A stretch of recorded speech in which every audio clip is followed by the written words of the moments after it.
Hello everybody, this is Hammer Striker here. I've got a couple of guns on the table that have some obvious differences, but they've got more similarities than you might think.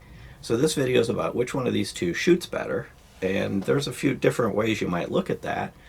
And both of these are suitable as range guns, competition guns. So right here, I've got the Springfield Armory Range Officer chambered in 1911 and chambered in 9mm. It is a 1911, chambered in 9mm. And over here I have the Walther PPQ Q5 Match Steel Frame, or SF. This comes in two flavors, this version you see here and the Pro. And the Pro adds a flared mag well, but also removes compatibility with other PPQ magazines. Without the flared mag well, you can use any PPQ magazine in the M2 series magazines with it. And this one is actually a PP2 M2 regular PPQ magazine. They also come with the pinky extender version, but you've got some magazine flexibility. Both of these guns are similar in a couple ways. They're both around 41 ounces. This one's actually a little heavier at 41.6. The Range Officer is around 41 ounces.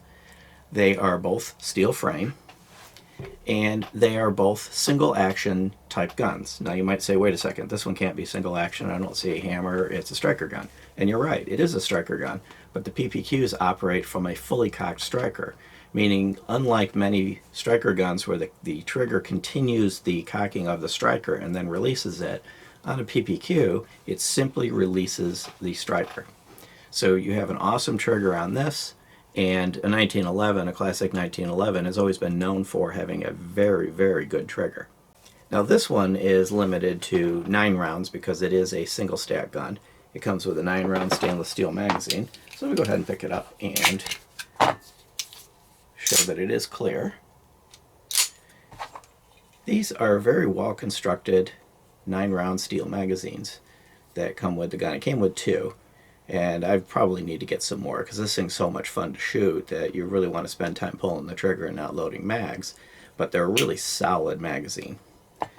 The gun itself is basically a 1911 because it is a 1911, other than the fact that it happens to be chambered in 9mm. But it has all of the other same features and operation of a 1911. It does have a grip safety with a little bit of a protrusion to ensure that it disengages. And I tend not to like these protrusions, but this one is just about right. It fits in just the right spot on my hand that it doesn't push into the hand and get unpleasant and bother me. 1911s are commonly used in competition. They make great range guns and they make good home defense guns. So this is pretty much usable for all three. And some people still do carry a 1911, whether it's in 45 or 9mm.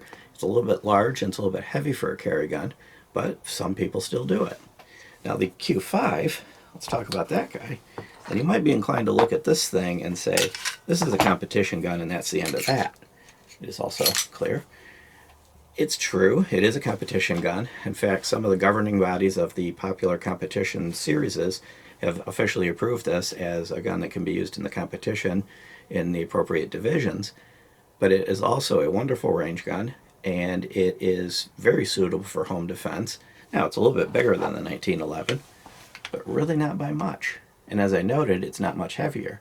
So if you were going to carry a 1911, you could carry this and have 6 extra round capacity. So it kind of fits into all of those characteristics. Both of these guns are delivered from the factory with a number of features. For example, this is the factory trigger. This is not an aftermarket trigger. This is just the way it comes. And it is a very nice trigger. So I'm going to show you. Crack it. A little bit of take up, just a little travel and a nice crisp break.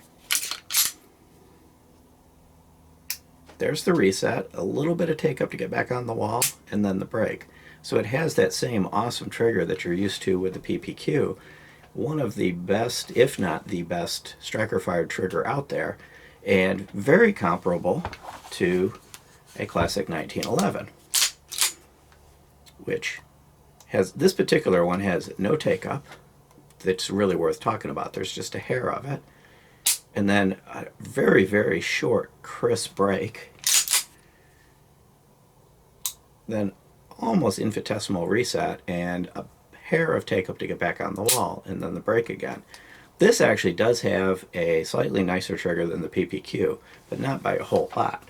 So depending on, regardless of which one of these two you choose, you're going to get an awesome trigger, and you're going to get an effectively a single action gun. Now sights on these are similar and different, of course. So we'll start with they're similar. They both have fiber optic front sights. The 1911 is dovetailed.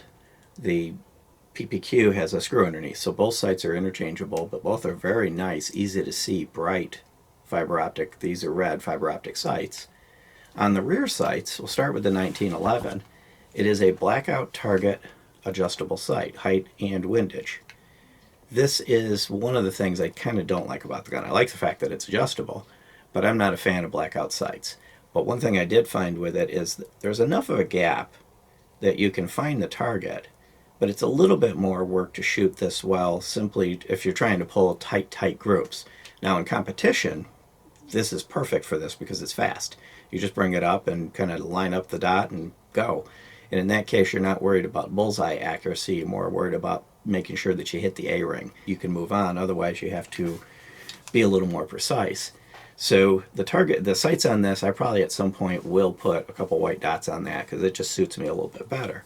But you could also replace it with any other fiber optic or anything else you want. Now the PPQ, this particular one is obviously different because this particular one happens to have a red dot on it, but these are coming from the factory, set up for a red dot of your choice. They also can be used with a rear sight, and the rear sight that comes with these, if you're going to use the sight, is a black target adjustable sight. So if you're not using a red dot, then the sights on these are basically the same, front and rear. If you put a red dot on it, the front sight somewhat becomes irrelevant at that point, depending on the red dot that's on it. This is a Vortex Venom. And this is something that's happening with a lot of firearm manufacturers, coming red dot ready or red dot pre-installed, and right from the factory.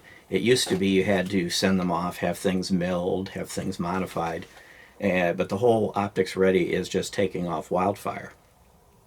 So as this gun comes from the factory without any further modifications, it's ready to go. The red dot does give this an advantage in speed because you can acquire a red dot and get on target and move faster, but certain competitions that might put you in another class, in which case you'd put the sight back and you'd use the sights, and then at that point you'd be comparable. Red dot has another advantage of kind of right out of the box effectively being a night sight, because it is an illuminated dot that is projected on the glass but appears to be sitting on the target, but the target, there is no visible light on the target, but as long as you have enough light for your eye to resolve the target, you're easily going to be able to see the red dot.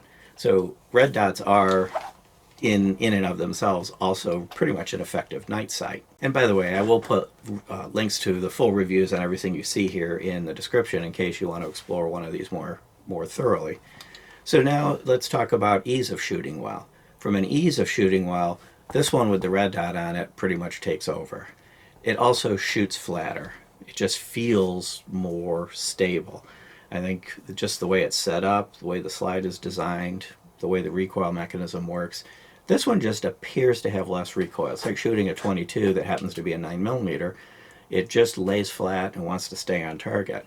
If you wanted to put a ported barrel in it, you could. The slide's already cut to support a ported barrel. But this one is the stock barrel, and it does have polygonal rifling. It's the factory barrel, the same barrel that's effectively in a PPQ, just a little bit longer, because it is a 5-inch barrel. But overall, this gun, as it sits, is extremely easy to shoot well.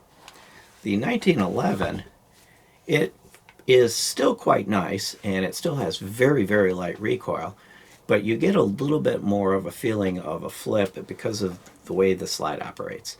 But at the same time, that makes it really pleasant to shoot. It's very mechanical feeling. When you fire this gun, you feel the slide come back, you feel it cycle, you see it go forward. You feel the machine operating in your hand. The PPQ is a little more clinical. It gets the job done, it gets it done with precision, but it is kind of just very smooth. Kind of the difference between driving a very modern sports car and driving an old classic muscle car. This is kind of along the lines of, let's say, an AK-47 from a fun factor of actually feeling the machine operate. So when I go back and forth between one of these, if I wanted to have a fun day at the range and I wanted to really feel part of what I'm doing and I wanted to feel classic machine operating, I would take this 1911 to the range. If I were going off on a competition and I needed to get the job done, this would definitely get the job done. And the interesting thing about it is this is really a full-on competition gun. It has all the features and characteristics that you would want in a competition gun with an MSRP of $1,500. Now, that's pretty steep. This is not an inexpensive gun, considering I can get a PPQ, which is what this is basically an extension of, $500-600 in normal times. Right now, you can't get anything at that reasonably at that price. But a competition gun of this class would typically be 3,000 plus. You'd be looking into the very high-end custom series. So you're getting a lot of gun at a reasonable price for what it is.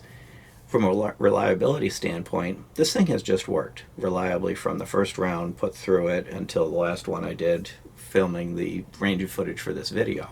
It has never malfunctioned. And believe it or not, this one hasn't either. And I say believe it or not because 1911s are known to be like classic muscle cars, wanting to be tuned, wanting to be tweaked, wanting to have their extractors played with and things like that. But this one just works. You feed it ammo, you clean it, and it just does the job. So it kind of doesn't matter which one you pick, you're going to get a reliable gun. Now this one I might have failed to mention is not inexpensive, comes in around $1,100. So both of these guns are on the higher price spectrum. But again, there's a lot of gun you get here for the money. So after having talked about how they're similar and how they're different, getting back to which one shoots better. So let's say I'm going to go to the range with a bunch of my buddies and we're going to have a friendly competition, which of course a day at the range always turns into a competition, a bullseye competition. Which one of these would I take? Well, if I could take a red dot, I would most definitely take this one. I would take this because I can get on target fast, I can get nice repeatable follow-up shots, and it is just dead reliable. If I want to have some fun and I just want to have a classic gun, this 1911 will definitely get the job done. And if you're looking for a home defense gun that has to do double duty, it has to do range, competition, and home defense duty, either one of these is going to get the job done. I might lean towards the Q5 simply because of the capacity. That extra 6 rounds can make a difference depending on the situation you're in. But the good news is whichever one of these you buy, you take it out of the box, you clean it, and it'll be ready to go and do everything you need it to do. Beyond that, if you like our videos, please give us a thumbs up, share, subscribe, click that bell up there to be notified if you do. Check us out on Facebook, Twitter, Patreon, Instagram, kind of everywhere. And thank you.